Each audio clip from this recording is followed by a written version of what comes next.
Good evening friends. பகவான் ஷரவிந்தரின் சாவித்திரி ஒரு மந்திர திறவுகோல் பாகம் 4 பார்ட் 2 புக் 4 நேற்றே தொடர்ச்சி. கதிரவனின் ஒளியானது உன்னதமான கடவுளின் பொன்னான புன்னகை போன்று காட்சியளிக்கிறது.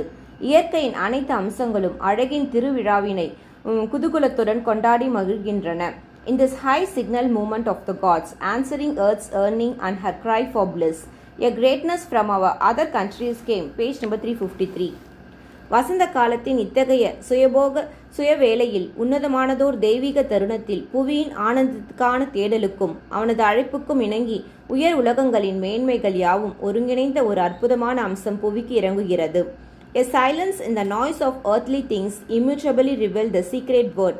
A mightier influx filled the oblivious clave. A lamp was lit, a sacred image made. Page number 353. உலகின் பலவிதமான ஓசைகளின் நடுவே மௌனம் ஒன்று மாற்ற முடியாத திருச்சொல்லாக இறங்கி வந்து தன்னை வெளிப்படுத்துகிறது. களிமண்ணுள் ஒரு உன்னதமான மேன்மையான தெய்வீக உட்பிரவாகம் நிகழ்கிறது. திருவிளக்கின் தீபம் ஏற்றப்படுகிறது. புனிதமான பிம்பம் ஒன்று உருவாக்கப்படுகிறது. அன்னை பராசக்தி புவிக்கு அருள் புரிய சித்தம் கொள்கிறாள். அவளது பேரொளியின் மகத்துவங்கள் அனைத்தையும் தன்னுள் தாங்கியுள்ள ஒளி கதிரானது பூமிக்கு இறங்குகிறது. A mediating ray had touched the earth, bridging the gulf between man's mind and God's. Its brightness linked our transcendence to the unknown. Page number 353. மனித மனத்துக்கும் இறைவனின் திருவுள்ளத்துக்கும் இடையே பாலமாக இருந்து இரண்டையும் இணைக்கின்ற ஒளிக்கதிர் ஒன்று பூமியை தொடுகிறது. அது சொர்க்கத்தின் மகத்துவத்தை மானுட வடிவில் மொழிபெயர்த்து வெளிப்படுத்துகிறது. அந்த ஒளிக்கதிரின் பிரகாசமானது நிலையாமையுடன் கூடிய நமது மானுட வாழ்வை அறியப்படாத இறைமையின் நிலைபெற்ற வாழ்வுடன் இணைக்கிறது.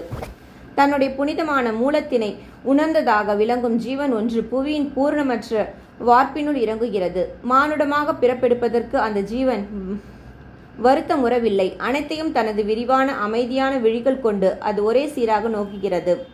One had returned from the transcendent plains and bore a new load of mortal breath, who had striven of old with our darkness and our pain.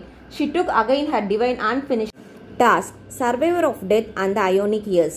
Once more with her fathomless heart she fronted time. Page number 353.